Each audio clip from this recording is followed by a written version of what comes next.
গত 17টি বছর এই ফ্যাসিস্ট শেখ হাসিনা হটাও আন্দোলনে কুষ্টিয়া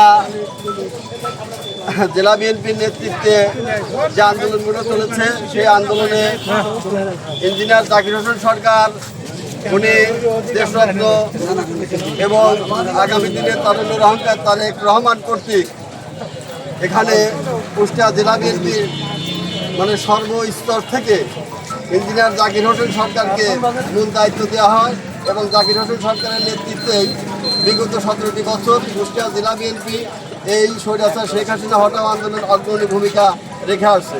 তার নেতৃত্বেই কুষ্টিয়া জেলা এবং কুষ্টিয়া জেলার যে বিভিন্ন থানাগুলো আছে সেখানে যে অঙ্গ সংগঠনগুলো ইঞ্জিনিয়ার জাকির হোসেন সরকারের নেতৃত্বে সেই অঙ্গ সংগঠনের কমিটিগুলো তৈরি হয়েছে এবং তিনি তার নেতৃত্বেই কুষ্টিয়া জেলাসহ কুষ্টিয়া জেলার যেসব থানাগুলো আছে থানার যত বিএনপির অঙ্গ সংগঠন এবং মূল দলের সংগঠিত করার জন্য তিনি অগ্রণী ভূমিকা পালন করে আসছেন। এই কারণেই আগামী দিনের দেশ নায়ক তারেক রহমান তাকে কুষ্টিয়া জেলার সমস্ত দায়িত্ব তার উপরে অর্পণ করেছিলেন।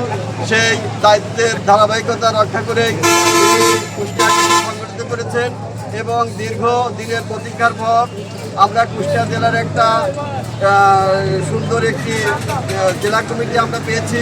এখানে 2 জন সদস্য এখানে জেলা কমিটির আহ্বায়ক হিসাবে আসছেন। আহ্বায়ক হিসাবে আছেন কুতুবুদ্দিন ভাই এবং সদস্য সচিব হিসাবে আছেন ইঞ্জিনিয়ার জাকির হোসেন সরকার। তাদের এই সংক্ষিপ্ত কমিটি দেওয়া হয়েছে এবং পরবর্তীতে আরও এই কমিটি বাড়ানো হবে।